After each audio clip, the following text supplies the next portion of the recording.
Ah, bonjour frères et sœurs. Parlons de ce qui se passe actuellement de société. Je parle un peu de tous les sujets, hein. Actuellement, bon, il y a deux politiques, une femme et un homme. Donc ils parlent surtout il y en a un qui parle de grand remplacement. Ça fait des années qu'un autre groupe prévient que l'islam est un danger. Moi je le pense, hein. Si ça tourne à l'islam comme on voit avec Daesh, hein, si vous voyez le carnage qu'ils ont fait à Ninive, en Syrie et dans d'autres pays, enfin dans d'autres pays islamiques, vous voyez, c'est les musulmans qui prennent. Hein. Enlever des femmes mariées, les tuer, voilà, c'est un véritable danger. Si c'est l'islam du prophète Mahomet tel qu'il a fait, c'est un véritable danger. Mais si c'est un islam de culture, comme les Français musulmans pratiquent, c'est juste c'est devenu culturel, c'est même plus une religion, c'est une tradition musulmane, voilà. Et on fête la fête du mouton, le ramadan, voilà, et voilà, il n'y a pas de souci. D'ailleurs, on peut voir que certains musulmans parfois sont même, euh, qui sont dans une culture, qui sont une grande profonde gentillesse en eux, parfois sont mieux que des chrétiens dans leur comportement, vous voyez. Bon, voilà, mais si c'est l'islam, s'ils veulent refaire les guerres du prophète, on n'est pas comme on dit, dans la M. Vous voyez, c'est terrible. Parce que c'est conquête, guerre, guérilla, enlèvement, euh, payer comment ça s'appelle, payer, comment on appelle ça. Donc, vous voyez, je sais pas, vous connaissez les guerres du prophète, hein, de l'Inde à l'Afrique, c'était ça, guerre, guerre, guerre, guerre, guerre, voilà. Enlèvement des femmes, faire payer je sais pas, c'est un impôt musulman aux pays voilà, qui ont été conquis. Voilà. Mais sans aller jusqu'à là, forcément, il y aura un remplacement de culture en France. Là, il y a 10% des musulmans, d'après ce que je crois, que ce soit des musulmans d'origine suédoise, asiatique, noirs d'Afrique subsaharienne, bref, des musulmans. Ils sont 10%, ça correspond à peu près à 6 millions de musulmans de pratiquants. Peut-être même des Français d'origine, hein, je ne sais pas, d'origine bretonne, qui sont passés, qui sont devenus musulmans. Mais déjà, ils commencent déjà à avoir des discussions sur la nourriture dans les écoles, au niveau des piscines, le burkini. Moi, je suis pour, hein, au passage du burkini. Une femme n'a pas à montrer ses seins ni quoi que ce soit, ses fesses.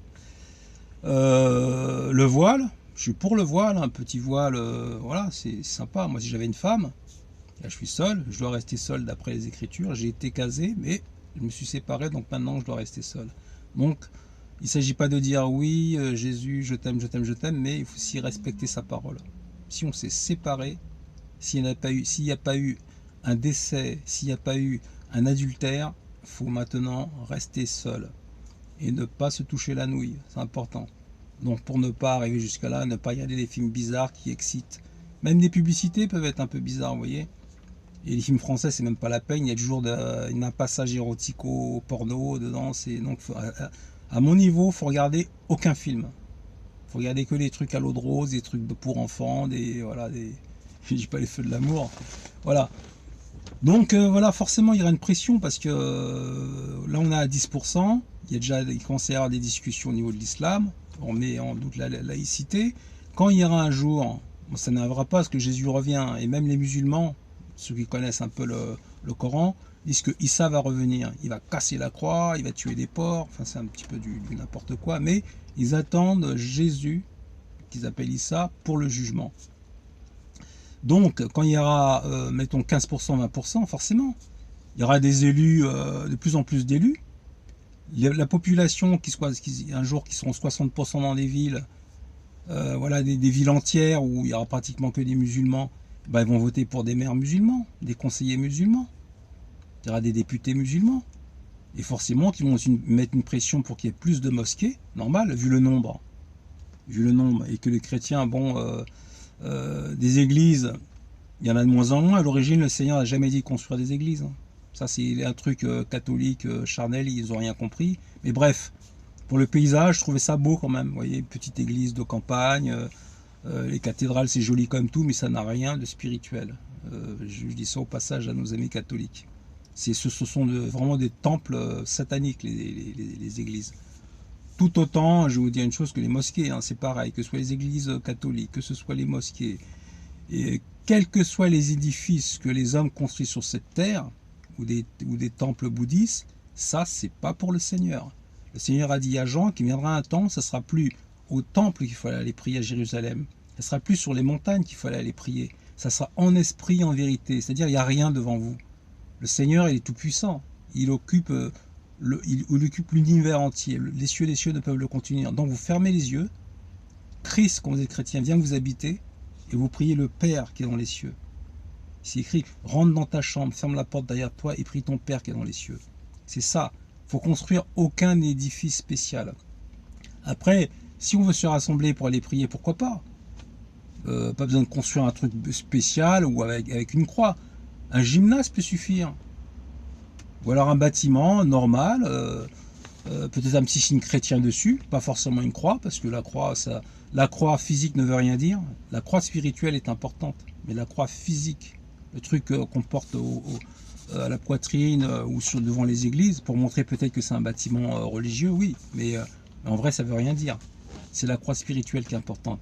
Donc une pression démographique fait que un musulman a dit un jour, de toute façon, nous allons gagner dans le sens que par le ventre de nos femmes, nous allons être plus nombreux. Et c'est vrai, si les Français font un enfant et demi, 2 enfants, si les musulmans font 4 enfants, à travers les Africains subsahariens noirs et à travers ceux qui sont au nord, Maghreb, etc., forcément, si on devait encore vivre 20 ans, 30 ans, le paysage français serait transformé, avec plus de mosquées, toutes les femmes pratiquement seraient voilées dans la rue, parce que même celles qui ne veulent pas, elles auraient une pression par rapport aux autres femmes ou par rapport aux hommes. Vous voyez? Alors que c'est ça qui est étonnant, au Maroc c'est pas obligé, en Algérie c'est pas obligé, enfin, bref.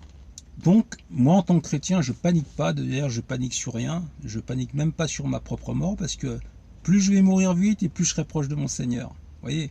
Donc un vrai enfant de Dieu n'a pas peur de la mort. J'avoue que je peux parler comme ça parce que je suis seul. Je n'ai pas d'enfants en bas âge, je peux comprendre qu'il y a des enfants qui s'accrochent encore à la terre parce qu'ils veulent voir leurs enfants grandir, ils veulent voir leurs petits-enfants. Mais moi, à mon niveau, c'est pour ça que je conseille à des jeunes qui commencent à rentrer dans la parole, ne pas se caser, surtout à notre époque. On est en 2022 et à tout moment, le Seigneur peut revenir. Tout est là. Pendant un moment, quand on criait que le Seigneur peut revenir, c'était pas encore le temps. Jérusalem n'était pas encore réunifiée, les Hébreux n'étaient pas encore rentrés chez eux. Vous voyez, les Hébreux étaient encore dispersés dans le monde entier, en Russie, dans différents pays musulmans, mais maintenant, depuis 48, la loi de Yalta, quand au sommet de Yalta en Russie, on a fait revenir les Hébreux en Israël, alors que c'était un terrain vague, pourtant il y avait des nomades sur place, mais je sais pas, ils faisaient rien pousser, etc. Dès que les Hébreux, nos frères, sont arrivés, ils ont tout fait pousser.